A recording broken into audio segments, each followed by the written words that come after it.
from the manifesto of the party.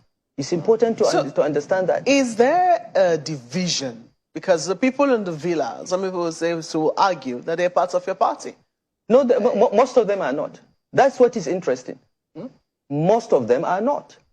Is there a division between those around the president and those within your party right now, you know, which is affecting your party's presidential campaign council? I believe there is. I believe that there are elements in the villa that want us to lose the elections because they didn't get their way. They had their candidate. Their candidate didn't win the primaries. And I think they are still trying to get us to lose the elections. And they are hiding behind the president's desire to do what he thinks is right. I'll give two examples. This petroleum subsidy, okay, which is costing the country trillions of naira, was something that we all agreed will be removed. In fact, I had a discussion with the president and showed him why it had to go, because how can you have a capital budget of 200 billion for federal roads and then spend 2 trillion on subsidy? This was a conversation I had with the president in 2021 when the subsidy thing started rising. He was convinced. We left.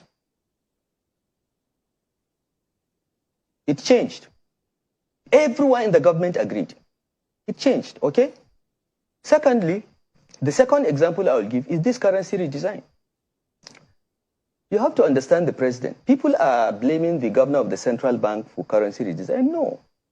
You have to go back and look at the president's first outing as president. He did this.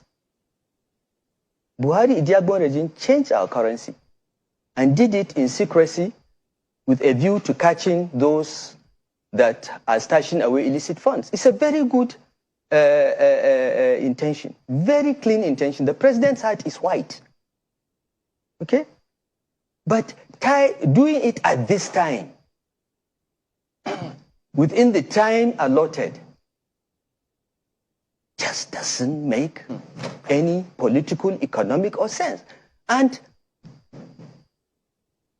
for such a program to work, okay, we have to be involved as governors, as subnationals.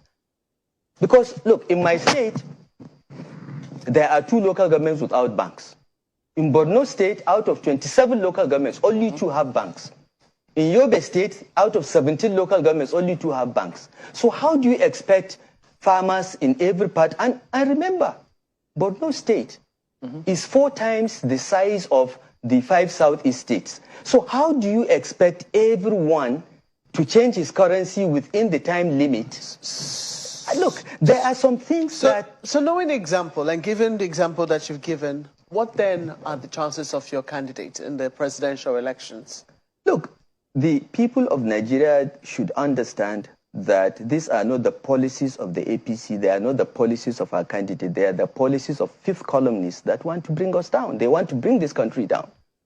Because, look here, the governors met a few days ago and sent a delegation to meet with the governor of the central bank on this matter.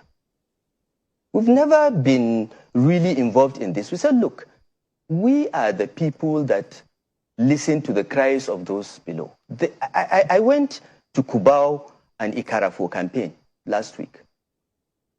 And after the campaign, after the rally, the Farmers Association came to me. They said, look, we thank you for all your good policies in agriculture. Buhari has helped in anchor borrowers and this and that. And we thank you particularly for bringing Olam that takes up all our grains that we produce. But why are you trying to make us poor overnight? There is only one bank branch in Cubao local government.